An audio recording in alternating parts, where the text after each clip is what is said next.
Cuaresma, tiempo para dar un salto espiritual.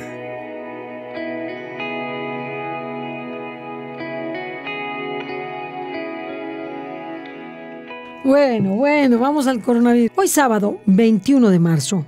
El Evangelio según San Lucas nos muestra a Jesús dando una parábola que nos invita a la humildad. Jesús veía que algunos se tenían por justos y otros despreciaban a los demás. Y así que les mostró que dos hombres subieron al templo para orar. Uno era fariseo y el otro publicano. El fariseo, erguido, oraba en su interior. Dios mío, te doy gracias porque no soy como los demás hombres, ladrones, injustos y adúlteros. Tampoco soy como ese publicano. Ayuno 2 veces por semana y pago el diezmo de todas mis ganancias. Sin embargo, el publicano decía y se quedó a lo lejos. No se atrevía ni siquiera a levantar los ojos al cielo. Lo único que hacía era golpear su pecho diciendo: Dios mío, apiádate de mí porque soy un pecador.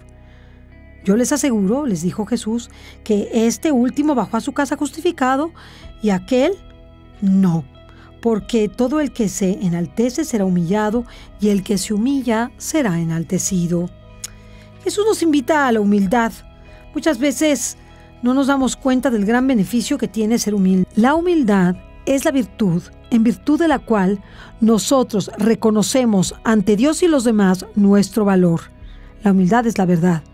Por tanto, si somos personas inteligentes, si somos personas capaces, si somos personas con cualidades, pero también con defectos, el saberlos, el reconocerlos, es un acto de humildad, aun cuando se traten de virtudes, se traten de dones o de capacidades, pero muchas veces nosotros sobrevaloramos o sobrevaluamos lo que somos, delante de Dios y delante de los demás. Pero confiémonos de la misericordia de Dios. A veces se nos dificulta confiar en esa misericordia porque quizá el exceso de conciencia de nuestras faltas, a lo mejor porque no estamos dispuestos a recapacitar con generosidad en esas faltas. Si tuviéramos esa conciencia perfecta, esa conciencia iluminada de lo que son nuestras faltas, defectos y miserias a la luz de la justicia divina, estaríamos como el publicano golpeándonos el pecho y diciendo: apiádate, Señor, de mí porque soy un pecador. La parábola del fariseo y publicano enfatiza, por contraste, esta necesidad, al decir que fue el publicano, un pecador público, quien bajó al templo justificado y no el fariseo.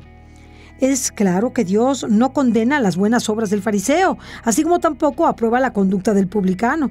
Sin embargo, este último es justificado porque reconoce que es pecador.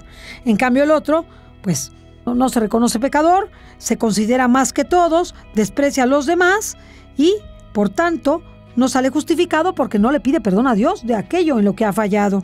La dirección del fariseo es la dirección de aquel que no sabe evaluarse, de aquel que no hace examen de conciencia y de aquel que se considera más que los demás, despreciando a sus hermanos. Esto no es amado por Dios, todo lo contrario. Es rechazado por Dios, quien prefiere a un publicano, que es pecador pero reconoce su pecado y que por tanto le pide tal cual perdón a Dios, sabiendo su pecado. Por eso la misericordia de Dios lo alcanza. Si bien es cierto, el publicano casi no tiene nada que ofrecer, nada bueno, porque él mismo ha dicho que es un pecador y que pide esa misericordia y piedad de Dios.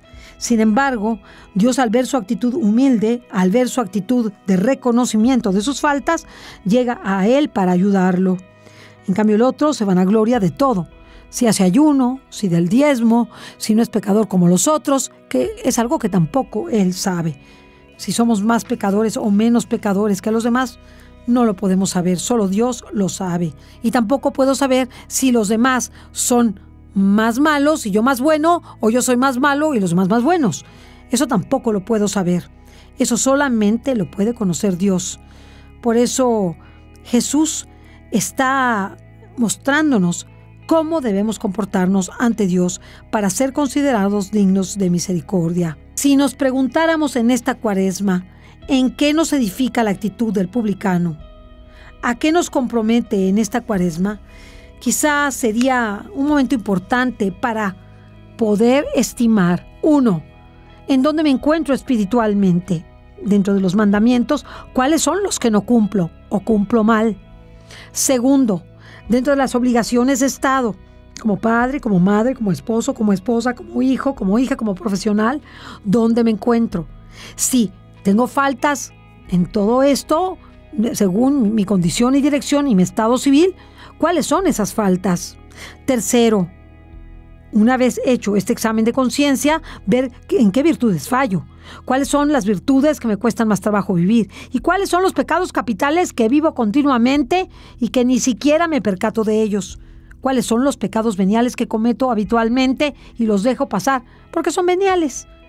Si es así, si dejo pasar los pecados veniales porque son veniales, si no hago un examen de conciencia sobre mis condiciones según mi estado, el estado que guardo en el estado civil y en el estado profesional, si no hago una como auditoría de mi propia vida, jamás podré confesar esos pecados y pedirle perdón a Dios por esos pecados y por tanto ser absuelto de los mismos. El sacramento de la confesión es un sacramento maravilloso. Es el tribunal de la misericordia de Dios. Mientras tengamos la oportunidad de confesarnos, tendremos la oportunidad, si cumplimos los requisitos de la confesión, examen de conciencia, dolor de corazón, propósito de enmienda, decir los pecados al confesor y cumplir la penitencia. Si cumplimos estos 5 pasos y nos confesamos con ese corazón contrito, seremos perdonados. En la antigüedad, cuando perseguían a los primeros cristianos y sabían cómo valoraban estos cristianos la confesión y la Eucaristía, lo que hacían para torturarlos era: quítales la confesión, hazlos que pequen todo lo que puedan y no los dejes confesar. Imagínense ustedes el dolor de aquellos a los que en esa persecución eran atacados para fallar en todo. Imagínense ustedes en un coliseo donde los están amenazando de muerte. Seguramente hubo muchos que claudicaron, hubo muchos que se asustaron, hubo muchos que renegaron, claro, pero hubo muchos que dieron la vida. Pero esos que renegaban y claudicaban después eran utilizados como señuelo para perseguir a los demás, puesto que ya no les daban esa oportunidad de confesarse y de arrepentirse. Qué importante es el arrepentimiento. Quizá en esta Cuaresma, al hacer el análisis como el publicano, nos demos cuenta que no merecemos perdón, así de claro, porque nuestras faltas son tan grandes, nuestros pecados son como la grana, como dice Jesús en varios de sus mensajes sobre la misericordia, que pensamos: es que Dios no me va a perdonar, esto es demasiado, esto lo he hecho todo. Sin embargo, Dios siempre me perdona, siempre y cuando me arrepienta y le pida perdón. Y por eso este tribunal de la misericordia, que es la confesión, es un lugar maravilloso para encontrarme con Cristo, porque no es el sacerdote el que me confiesa, es Cristo Jesús, por boca del sacerdote, que tiene el orden sacerdotal, ese sacramento extraordinario, quien me escucha, me aconseja, me consuela, me guía y me absuelve, dándome la penitencia. La confesión es un tribunal extraordinario, porque ahí no comparece un juez humano, sino un juez divino. Y si ustedes no me creen esto, hagamos la prueba, hagan la prueba. Vean sus pecados a la luz de lo que hablamos de los mandamientos, de los sacramentos, de las virtudes y de nuestra condición y estado civil y nuestras promesas hechas a Dios, y vayamos a confesarnos una vez que hemos hecho este análisis buscando la voz de Dios. ¡Qué sorpresa nos vamos a llevar! Lo que nos va a decir el sacerdote nos va a conmover, nos va a revelar esos pecados y la importancia de enmendarlos. Así como Jesús veíamos que absolvió a aquella mujer en el pozo, esa samaritana, que había vivido con 5 hombres y el último tampoco era su esposo y vivía con él, y cuando Jesús le reveló sus pecados, dijo: probablemente este es el Mesías, he encontrado un hombre que me ha dicho todo lo que he hecho. Pues la confesión es lo mismo. El sacerdote nos puede decir todo lo que hemos hecho.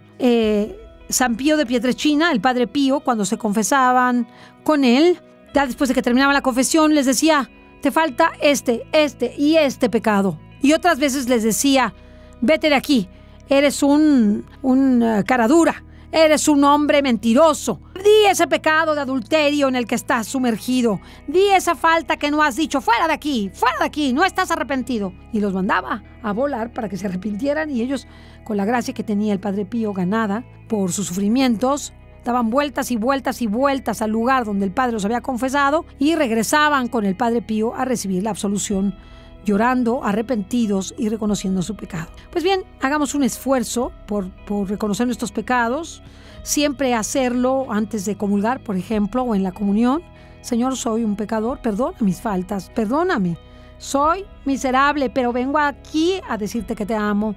Y lo mismo en la confesión, Señor, soy un pecador, pero vengo a decirte que te amo y deseo ardientemente dejar este pecado o dejar estos pecados. Yo creo que la confesión no es valuada como debe ser valuada actualmente. De hecho, la mayoría de los católicos, una cantidad importante, desconoce las gracias de este sacramento, porque nosotros no se las hemos enseñado. Y la gracia maravillosa es que nos santifica, nos devuelve el estado de gracia que tenemos sin pecado para que Dios se comunique con nosotros, nos va confirmando en la fe, y eso significa que al escuchar nuestro pecado y ver la misericordia de Dios en este tribunal, comprendemos lo malo que somos y lo bueno que es Dios, y nos empezamos a enmendar, y Dios nos da la gracia de empezar a dejar esos pecados tan terribles que nos alejan tanto de Dios y que nos hacen sufrir más e imponernos más cruces de las que Dios nos quiere imponer. Así que pues estemos atentos en esta Cuaresma, vayámonos a confesar, hagamos una confesión general, hagamos una confesión profunda de nuestra vida para estar en condiciones de recibir la gracia pascual. Que Dios te bendiga.